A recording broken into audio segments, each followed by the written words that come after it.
Assalamualaikum warahmatullahi wabarakatuh. Perkenalkan, nama saya Nadia Elsa, Prodi S1 Keperawatan Stikes Panakukang Makassar. Di sini saya akan membuat video tentang peraturan pemisahan dan pembuangan sampah medis. Ada beberapa kategori. Yang pertama, kategori sampah anatomi manusia. Jaringan organ bagian-bagian tubuh manusia dengan cara pembakaran atau penguburan yang dalam. Kategori yang kedua, sampah hewan. Jaringan organ, bangkai, bagian tubuh, bagian yang berdarah, cairan, dan hewan percobaan yang digunakan dalam penelitian. Sampah rumah sakit hewan, pembuangan dari rumah sakit, penampungan hewan dengan cara pembakaran atau penguburan yang dalam.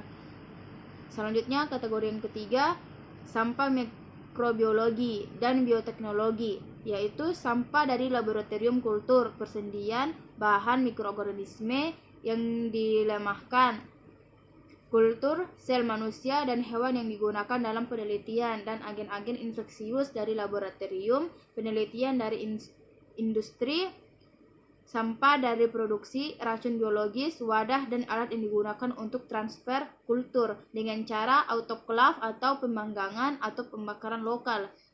Kategori yang keempat, sampah tajam, terdiri dari jarum, spuit, skalpet, mata pisau, kaca, dan lain-lain yang dapat menimbulkan tusukan dan luka gores. Tercakup pula di dalamnya benda tajam baik yang sudah maupun yang belum digunakan dengan cara desinfeksi atau secara kimiawi atau autoklav atau pemanggangan dan mutilasi atau pemotongan. Kategori yang kelima, obat-obat yang dibuang dan obat-obat sitotoksis, yaitu sampah yang terdiri dari obat-obat yang sudah kadaluarsa, terkontaminasi dan dibuang dengan cara pembakaran atau penghancuran dan pembuangan obat pada area penguburan yang aman.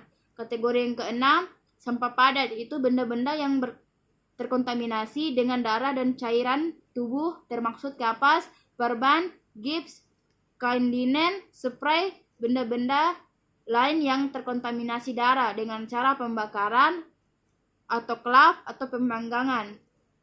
Kategori yang ketujuh, sampah padat. Sampah terdiri benda-benda sekali pakai selain benda tajam seperti selain, kateter, set intravena, dan lain-lain dengan cara desinfeksi secara kimiawi atau autoklav atau pemanggangan dan mutilasi atau pemotongan. Kategori yang ke-8, sampah cair, yaitu sampah dari laboratorium dan dari kegiatan pencucian atau pembersihan rumah tangga dan desinfeksi dengan cara desinfeksi secara kimiawi dan buangan ke seluruh pembuangan. Kategori yang ke-9, abu pembakaran, yaitu abu dan pembakaran sampah biomedis apapun dengan cara dibuang di area pembuangan sampah resmi.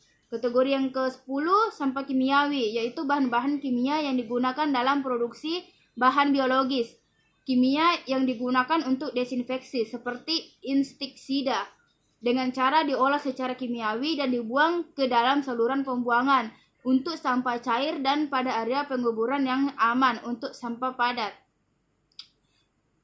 Selanjutnya, pengolahan secara kimiawi harus dilakukan dengan menggunakan paling tidak larutan hipoklorit 1% atau reagen kimia lainnya yang sebanding.